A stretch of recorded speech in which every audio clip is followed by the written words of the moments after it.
দাজ্জালের নাম তো আপনারা শুনেছেন, ভয়ঙ্কর ডেঞ্জারাস একটা ক্যারেক্টার। পৃথিবীর শুরু থেকে শেষ পর্যন্ত এর চেয়ে বড় ফিতনা আসেনি, আসবে না। দাজ্জালের ফিতনা, সে তার এক চোখ থাকবে, আরেক চোখ এরকম বন্ধ থাকবে, এখানে লেখা থাকবে কাফারা।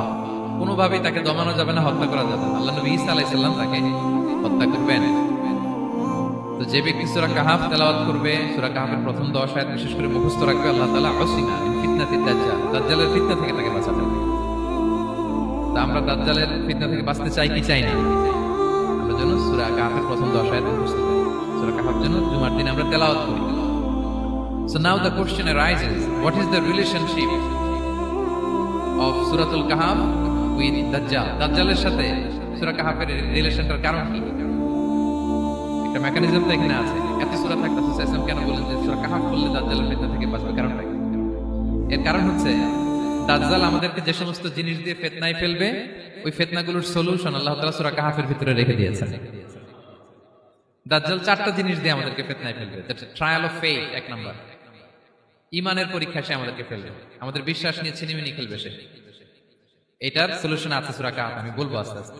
2 নম্বরে দাজ্জাল আমাদেরকে ফিতনায় ফেলবে, দ্য ট্রায়াল অফ ওয়েলথ, সম্পদ দিয়ে সে আমাদেরকে ফিতনায় ফেলবে। 3 নম্বর, দ্য ট্রায়াল অফ নলেজ, জ্ঞান দিয়ে সে আমাদেরকে ফিতনায় ফেলবে। 4 নম্বর, দ্য ট্রায়াল অফ পাওয়ার, ক্ষমতা দিয়ে সে আমাদেরকে ফিতনায় ফেলবে। দাজ্জাল 4টা জিনিস দিয়ে আমাদেরকে পরীক্ষায় ফেলবে। কয়টা? 1 হচ্ছে ঈমানি পরীক্ষা, 2 হচ্ছে সম্পদ দিয়ে পরীক্ষা, 3 হচ্ছে জ্ঞান দিয়ে পরীক্ষা, 4 হচ্ছে ক্ষমতা দিয়ে পরীক্ষা। সে ঈমানের পরীক্ষায় আমাদেরকে ফেলবে। সে এসে বলবে আমি তোমার রব, এবং এটা প্রমাণ করার জন্য যা যা দরকার আল্লাহ তাআলা তাকে সব দিবেন। সে সব করতে পারবে। সে বলবে আমি তোমার রব।